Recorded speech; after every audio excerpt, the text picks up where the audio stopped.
when I was growing up and reading about this industry, I feel like there was kind of this myth of like the lone wolf hero genius kind of thing that was cemented. Listening to you both today, that really sounds out of date. Is that right? Hello, you're watching and listening to The Voice of Virtual Production, an exclusive series by Synapse and Little Black Book. Across the episodes of this video interview series, we'll hear from industry-leading experts about how the world of production's transforming and discover how to get the most out of cutting-edge virtual production tech.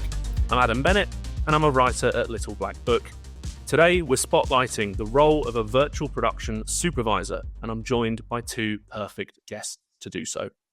AJ Sciutto is the director of virtual production at Magnopus, a global studio specializing in immersive experiences across entertainment, education, and everything between and beyond. AJ, welcome to the show. Am I allowed to ask where you're joining us from today? I am currently in a production office on set for a hit Amazon TV show. It is on a volume set, but I cannot say which one. No hidden clues? It's a post-apocalyptic TV series. And Emily Haldeman is Synapse's virtual production supervisor with a background in virtual reality, augmented reality, and immersive installations. Emily played a leading role in crafting Synapse's Eye in the Sky remote support system and ensures that the LED volume runs flawlessly throughout any given shoot. Emily, thanks for taking time out of a carnival day to join us. It's a day in the life. Thanks for having me. Are you joining us from Synapse's own studio there? I am. I'm at our LACS volume. I mean, yeah, that is the magic of the movies. To begin, what are some of the most important skills for a VP supervisor to have? I think a VP supervisor really has to be versed in a lot of different things. You have to kind of know every piece of the pipeline to be able to effectively troubleshoot, accomplish tasks, make sure that the creative is as it should be. In addition to knowing all of the technical side, it's also really important to have those soft skills and those human connections and the skills of how do you deal with different personalities and how do you adjust to changes and how do you handle things that come up that you didn't expect. So it is super helpful to have a lot of technical background and to have those skills on the tech side, but it's just as, if not more important, to have the human skills and the social skills to deal with those things. Yeah, and AJ, does that chime with you in your experience? Oh, 100%. I mean, virtual production has not been around that long. So when it comes to the people who are virtual production supervisors, there are different tracks that people take to get to that supervisor level.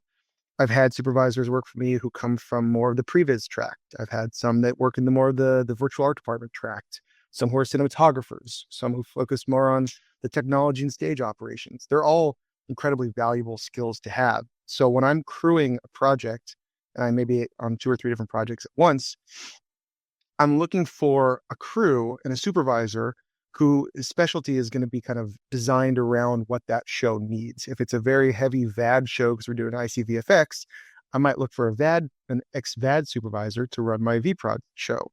If it's something that's a little bit more of the tech biz or previs side, and we're doing virtual cinematography, I might look for more of a previs supervisor. So understanding how all those pieces come together to kind of form the persona of a virtual production supervisor is incredibly important, and it really helps in the crewing side of things to kind of understand the needs of the show and make sure the right person is slotted for that show.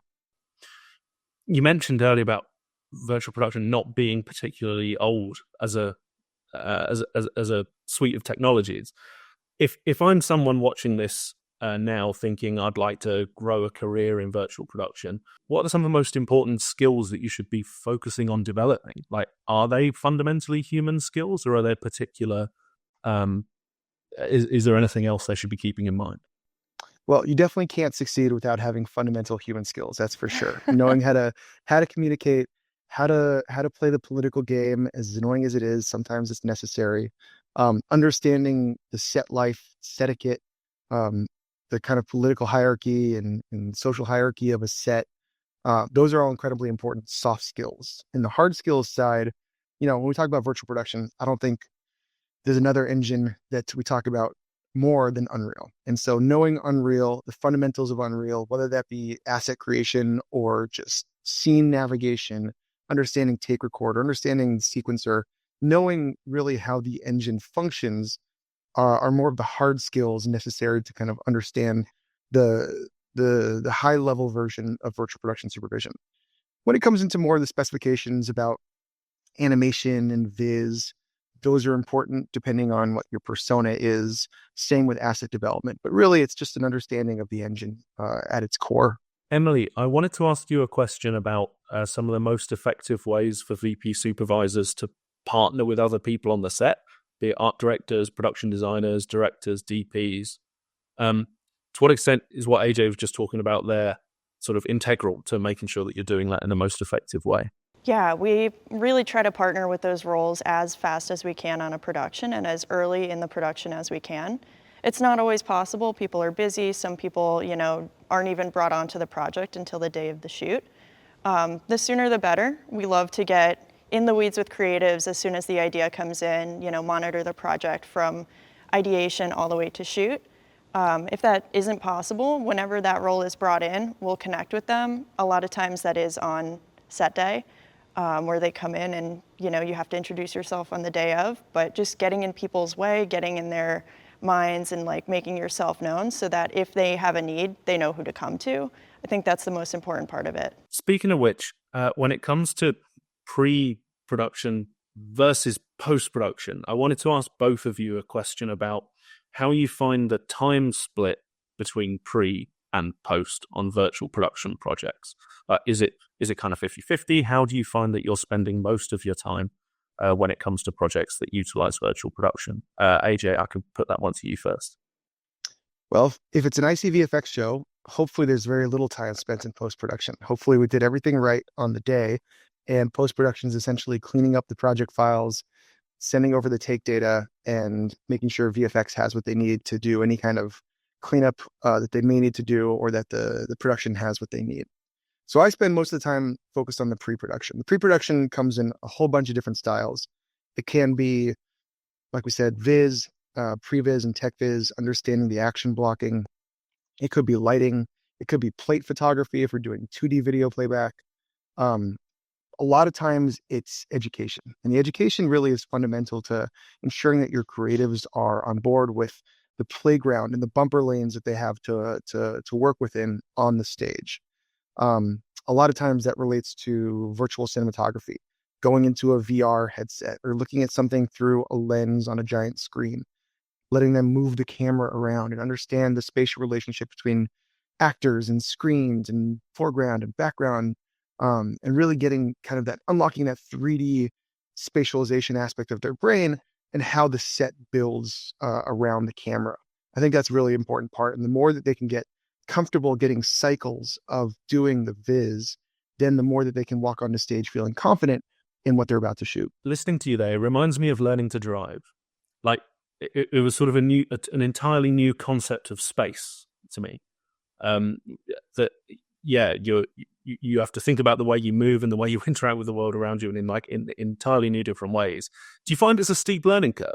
I find that sometimes it can be a steep learning curve, but just like driving, just like in your analogy, when you're driving, when you're first learning to drive, you think that the world is going to be impacted by what you are doing, that you have this monumental impact on everything that's happening around you. But in reality, when you merge onto a freeway for the first time, you realize that everyone around you is actually making it more comfortable for you, unless you, of course, find some asshole who cuts you off on the freeway. Like here in LA, that happens a lot. But generally, you are part of a larger group of symbiotic people working together to make a show happen. And so I find it's the same way on set. When it comes to virtual production, it's not just the production designer designing the set. It's not just the VProd soup figuring out how to shoot the show. It's a whole group of people coming together to make it all happen. And I'm watching that happen today. We're shooting something today. We had an issue with one of our special effects gimbals. And so 50 people jumped at the problem and tried to figure out how we can come up with a solution, whether it be from a virtual production standpoint, from a camera standpoint, from a lighting standpoint. And so it's ensuring them that there is enough educated people around them to solve the problems when they come up, knowing that we have the experience and the expertise that we've done it before, and that nothing really scares us in that world. Yeah, totally. Emily, I just wanted to come back to that question about pre and post production. I wanted to ask you, What are the advantages of having that focus on pre, fix it in pre becoming the new fix it in post, as I've heard people say? What are the advantages of that, and are there any disadvantages of doing it that way? Yeah, I mean, the advantages are it unlocks the full potential of in-camera VFX. You know, you get to set and your final image looks how you want it to look. You're returning that creative authorship back to your director and DP rather than shooting against green and hoping it comes out the way that you like. So it really opens up the world. If you spend the time in pre and build your environment in a really stable way, you also can unlock a lot of potential for on-set change and creative change in the environment. So for example, if you had this environment built ahead of time and you've really done your post or your pre-production work on it, then you could show up on set and be like, hey, I want to move that tent 5 feet to the left, and you can do that. If you don't really spend the time in pre-production and you're just kind of throwing it together, you can run into things where you ask for that tent to move and it's actually in 50 different pieces across a bunch of sub-levels, and then it's not really able to move. So if you really spend the time and the attention and work on these things in pre-production, it'll just make your life on set way easier. Obviously, you'll have less cleanup to do. The disadvantages are time, right? Like nobody in this world ever has time. I would love to say you do everything in pre and you come to set and you shoot it and it's great and you walk away with final pixel, but that doesn't always happen. Sometimes people get projects with a week notice and they're ready to shoot and they just want to shoot against green and use the rest for lighting, you know, like a green inner frustum and the rest is for lighting. And it's totally possible. You still get the benefits of interactive lighting. You still get a lot of the benefits of shooting on a volume, but you lose the background and you do return to that world of kind of fixing it in post. So it's kind of a give and a take. You have to spend the time somewhere. Where do you want to spend it? For ICVFX, you get a lot more out of spending it in pre-production, but based on things like talent availability and scheduling, it just doesn't always happen. Yeah, and how challenging is it to respond to that in those instances where it can't happen? It's a give and a take, depends on the creative team. A lot of times people acknowledge like, hey, I know this isn't the best setup for timing. I know we haven't spent the time to go into this. So a lot of people are, you know, very responsive to that and very accepting of like, okay, I'm sorry, I gave you this and I know what we're getting into. And that is part of what we do as we get a project in is go over with them like, hey, here's your timeline. Here's the ideal way that this project would run. And, you know, if they're like, hey, we have to shoot tomorrow, then we'll go over what that means for them. And that way everybody comes to set fully prepared and they know what they're getting into. They know what changes they can make, what changes they can't make. And they're just really prepped for it. So I find it's actually not that difficult to work with creatives when we haven't had that much time in pre-production. Coming back to that point about this being still relatively new technology, people on a set are often learning together, I would imagine. I wanted to put a question to both of you guys about how you steer people on set. Like AJ, as you were saying earlier, you're part of this incredibly kind of organic thing that is a virtual production set. How are you helping to steer that production to a successful and an artistically strong piece of creative at the end of the virtual production process? Well, it all starts in the beginning of how you're working with the production. We're very fortunate in that we generally start a larger feature or a larger TV show early on in the green lighting process of the show itself. So we're usually sitting as a department head, because that's really how the most successful shows get made, is that if virtual production is seen as a department, usually part of the art department under the production designer, but still a department head nonetheless, then designing environments from script pages from the very get-go allows for a show to be resourced and scoped correctly across the show. For example, we're on a show right now that's a 16-week shooting schedule. There's 5 virtual environments, 2D video playback, and we designed the show around a schedule that allows for VAD and virtual production to be the most successful.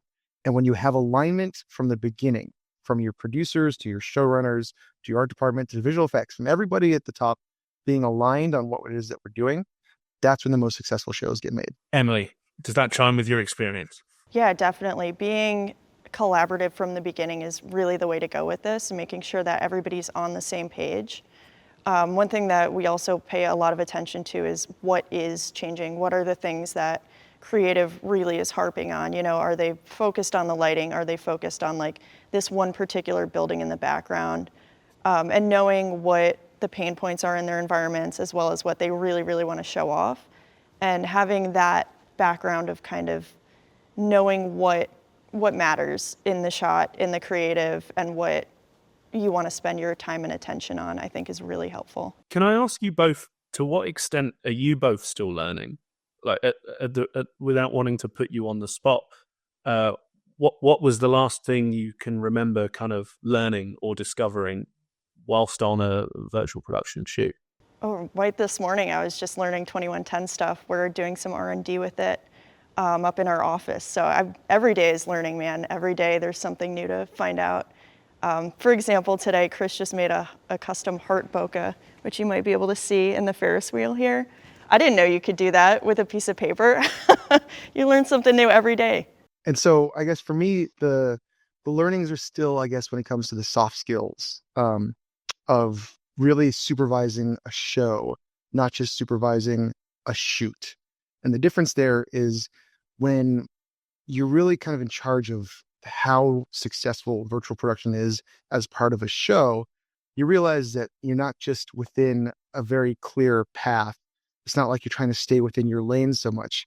There's autonomy to kind of move outside your lanes and make sure that everything is communicated from all departments, ensuring that it's not just the virtual production wall that is successful, but the shoot around the wall that's successful, and just making sure that whatever can be thought of and prepared for is. To what extent is that quite a natural part of filmmaking? That's there's always kind of been a really important skill in the life and career of a filmmaker, right?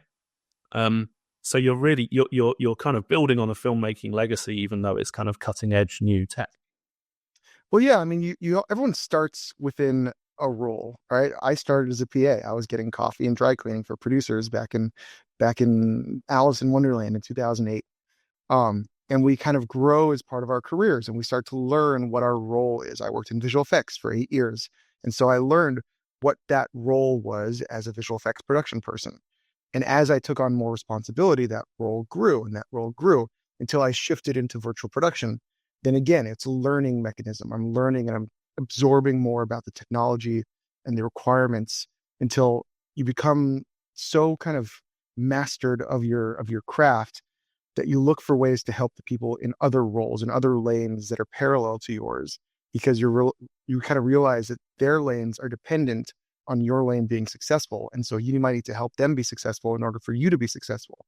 And that's when you start to become kind of aware of what we talked about earlier, the symbiotic relationship between everybody on set, and how the most successful shoots are not just people staying in their lanes. You have experts and you have professionals who are the best that they can be at their craft, but it's helping them be successful when it comes to the total makeup of a show.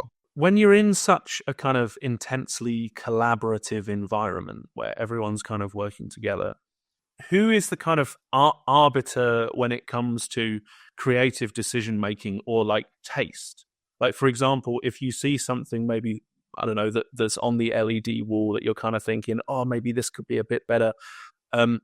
How do you kind of deal with those kind of micro challenges as they come up on set, and like how do you resolve that stuff? Who takes charge?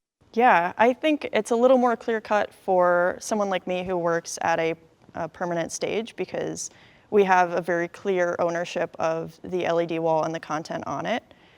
So if something comes up where, you know, I don't know, the background is not looking right, or there's a weird tree in it or something, we do have a decent amount of authority to say like, hey, that tree's not looking right. What do you think about, you know, getting rid of it? And a lot of times the creative team is just really receptive to that. You know, they put their trust in us. They came to shoot here for a reason. And so when we say like, you know, this is not looking the way that would best suit the creative, they're very open to that, and they're very willing to make changes like that. I would say if there is friction, ultimately it depends on the client and the client's desires and the creative's needs. So I would say most of the time, though, they are totally on board with listening to us. And, issues do come up. Sometimes things look a little wonky and, we'll be like, hey, here's what it would look like if we changed it or if we fixed that thing that's weird, and kind of audition it for them. And almost always they're like, yeah, that does look better. Go ahead and do that. And speaking of the personas of who kind of does oversee that, every show is going to be different. Every show has a different makeup of which creative is in charge of which area. Generally, the production designer on the art department is overseeing the aesthetic and the look of the environment, starting with concept artwork and then progressing into virtual art department, creating an environment, reviewing that environment. That's usually under the jurisdiction of the production designer. Some shows don't have a VFX supervisor until halfway through a shoot or even later. Some shows, the VFX supervisor is tied to the showrunner and has a very heavy hand in what's being created. Generally, there's a handoff between when virtual art department is essentially done with the set design and set build, and then we get to stage testing. It's always great having a DP who's dedicated to the volume. That DP can then identify things with color and lighting and asset build that may be problematic on the day. That then turns into a kind of handoff to the visual effects team, usually during a shoot. If we're finding things that are not functioning and that aren't working to the director's aesthetic and taste, VFX may step in. We may decide to, like Emily mentioned, turn off a tree, change a tree, go to green in the frustum, and then fix it in post. So every show is different, and it's kind of determining what the appetite is from each department head as to where they want to kind of have a say in the process. Yeah, again, coming back to that point around the organic nature of the set, to draw our conversation towards a kind of concluding note, I can't help but kind of think, listening to both of you today, that it feels like communication is such an important skill to have. To what extent do you need to be a people person in order to be successful in a career in virtual production? I would say it's pretty foundational. Actually, funny enough, I've been watching this podcast, Diary of a CEO, and it's all about charisma and about warmth and power. It's not power. It's warmth, and I haven't been watching the podcast very well, apparently, because I don't even remember what it is. But it's the power of charisma, really, and that kind of manifests in a couple different ways. But the most successful people are those who can kind of encapsulate their own warmth and their own competency in communicating their craft. And so like if you're just super confident but not warm, then you're never going to be really seen as an ally. You're going to be seen as a professional, but not necessarily an ally. Where if you're super warm but not competent, you might be seen more as adjacent but not kind of foundational to the process. And it's really a mixture of those two things that create charisma, which enables the most successful kind of personal relationships on a set. That's super interesting. It's like it's the kind of confidence that's able to take people along with you. Because I feel like when I was growing up and reading about this industry, I feel like there was kind of this myth of like the lone wolf hero genius kind of thing that was cemented. Again, listening to you both today, that really sounds out of date. Is that right? I'd say it is out of date. There are definitely directors and DPs and creatives who live by that still, and you see them on set. And it does change the dynamic for sure. And I would say more cohesive sets are the ones that don't have that. It's still a thing, there are people who came up with that notion in their head and they still act like that. But I'd say more often than not, like you definitely have creative vibes all around. Everybody is really focused on collaborating.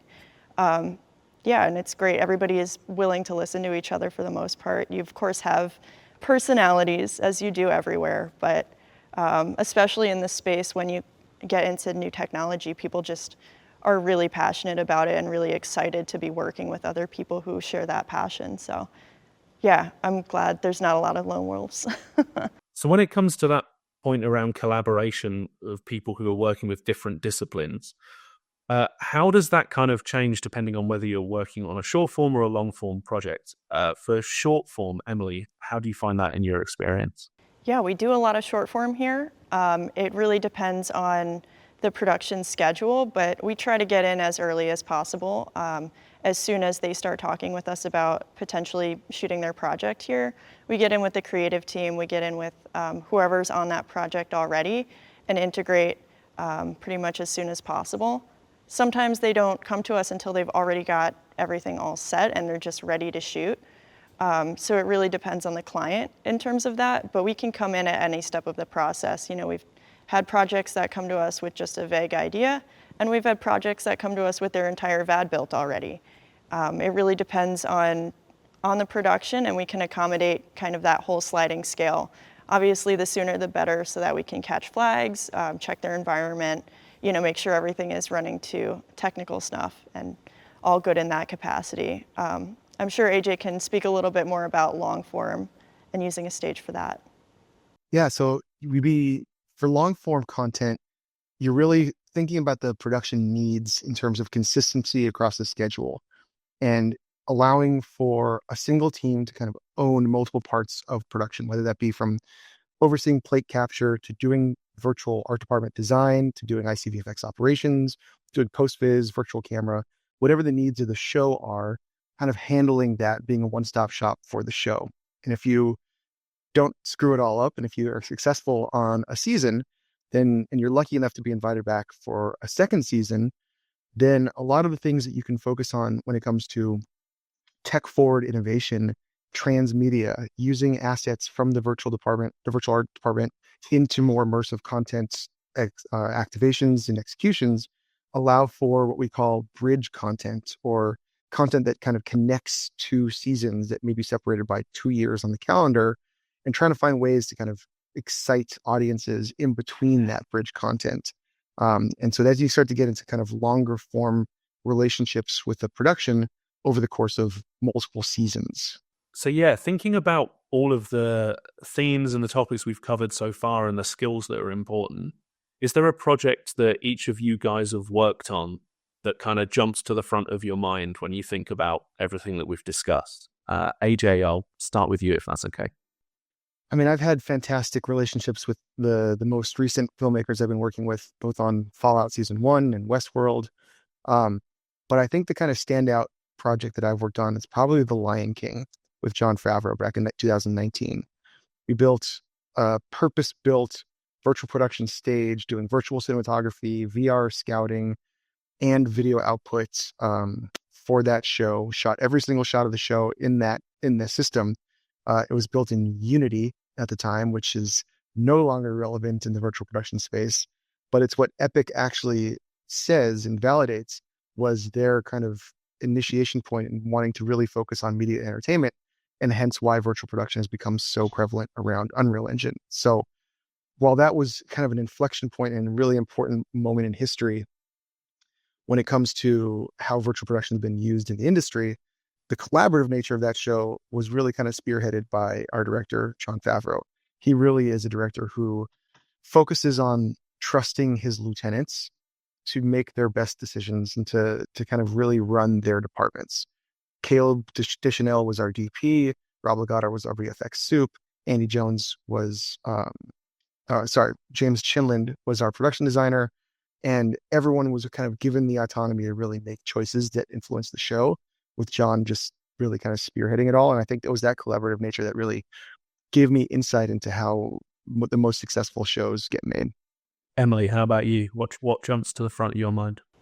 Yeah, speaking of a lot of tight schedules and doing it in pre-production versus post, I think one of our standout projects is the Eminem Houdini video, where our director, Rich Lee, made 6 environments in under a week, and we shot that project in 2 days. So very short timelines, but we made it work. And a lot of that, to what AJ was speaking about, is that Rich really trusts us. Rich is kind of our in-house director, so he knows our team and he really trusted us to make a lot of those creative calls and technical calls of like, hey, I'm gonna worry about getting this shot set up, you worry about the background, and giving us that total freedom and control to be like, okay, that building's not working there, this looks a little bit off kilter, like let's push it a little bit to the side this way, and make those changes live without having to, check in or micromanage any of that. It was just a really successful shoot, and that's what enabled us to get so much done in such a short amount of time, is his trust and the freedom to kind of do what we do. We are running up against time. That's all we got time for today. So all that remains is for me to kind of thank our guests today. AJ, thanks so much for joining us. Thanks for having me. And Emily, you're free to go back to the carnival. Thanks very much for your time. Yeah, thanks for having me as well. Pleasure. Thanks both.